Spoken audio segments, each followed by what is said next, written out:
So I had this friend in college who would let me hitch a ride home with him at the beginning of fall break. In theory, he liked the company on the long 8-hour drive, but unfortunately, I was usually asleep by the time we hit the highway. Junior year, he decided enough was enough, and he came up with a clever way to keep me awake. I got in the passenger seat, and he handed me a paper map. Yes, paper. He said, "You're the navigator now, no GPS. If you pick the wrong exit, I'm taking it."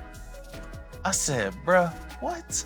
So there I was, clutching a map I barely knew how to read, learning on the fly while trying not to doom us to a scenic detour through rural Missouri. It was stressful. Honestly, isn't that just like life sometimes? We have this road in front of us and we think maybe we know the destination, but we actually have no clue how to get there. Hey, my name is Austin, and if you're trying to navigate the road trip of life and have no clue what exit to take, lean in. Today, we're going to take a look in the Bible and read about some people who were also directionally challenged. Let's turn to the book of Mark and check it out. Now, at this point in the story, Jesus and his followers, called the disciples, had just met back up after they had all gone out to different places teaching people about God. Jesus suggested that they all go find a place to rest. They'd been so busy that they hadn't had time to even eat. So they got in their boat and headed out, looking forward to some food and probably a nap. But when they got to shore, the people they had been teaching had run to meet them over on the other side of the water. Now, this wasn't your grandpa's pond out there in the country. There was some distance involved here. The Sea of Galilee stretches for miles.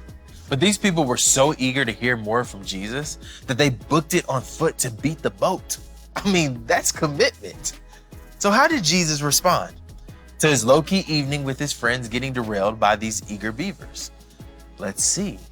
In chapter 6, verse 34, Mark wrote, "When he went ashore, he saw a large crowd and had compassion on them because they were like sheep without a shepherd. Then he began to teach them many things." Jesus took one look at these people and had compassion on them. He saw that they were in need. In need of what though? And what's up with this sheep-shepherd talk? This made sense immediately for Mark's first readers, but let's break it down here for all of us in 2026. Sheep and shepherds go together. Without a shepherd, sheep are pretty aimless. They get lost easily and are prone to just kind of wander around, not knowing where to go. Kind of like me and those exit signs. Enter the shepherd. A shepherd takes care of his sheep, guiding them on the path they're supposed to take and directing them when they veer off on their own.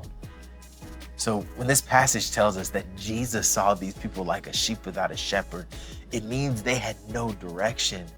They weren't sure where to go next. Been there? Yeah, me too. Here's what's true. Us humans, we are broken.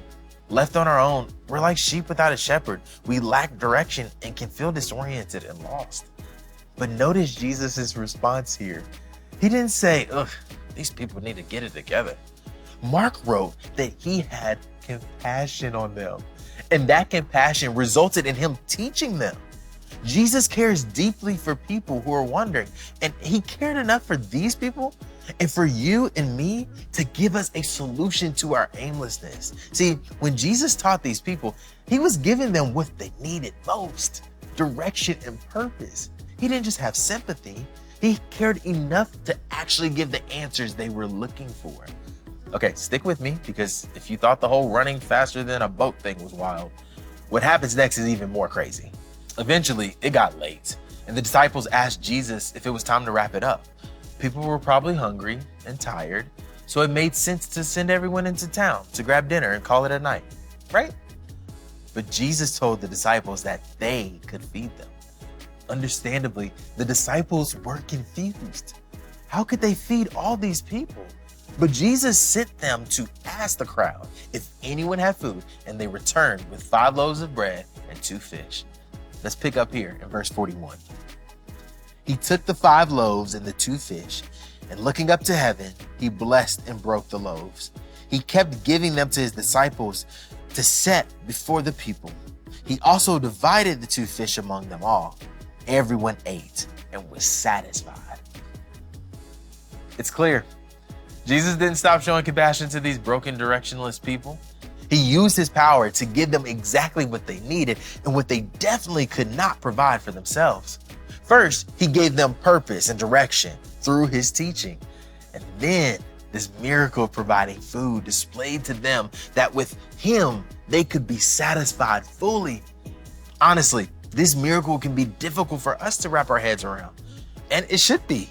This is something that is so completely outside of what we think is possible. But it reminds us that as the Son of God, Jesus is completely different than us and makes a way for what seems impossible to be in our reach. Let's see how this foot race turned late night feast ends. Pick up with me one more time at verse 43. They picked up 12 baskets full of pieces of bread and fish. Now those who had eaten the loaves were 5,000 men. 5,000 men? That's like sold out Radio City Music Hall. That's not even counting the women and kids that were there. Then, after everyone had eaten and was satisfied, like buffet style, not like you get a little piece and be happy with it kind of meal, the 12 disciples collected 12 baskets of leftovers. 12! Is this not wild? Each one had a whole basket of food left over for them. Now, tell me God doesn't take care of the details. See, God is willing and able to provide more than we could think or even imagine. His direction doesn't leave us out in the wilderness. It brings us near to him and gives us abundant life, a life that overflows with more to spare. In our brokenness, we are just like these people, sheep without a shepherd wandering around, map in hand, but no clue what the destination is, much less how to get there. But the good news is that Jesus, the true shepherd, is compassionate. His compassion means that he comes to us and leads us on the right path, giving our aimless hearts purpose.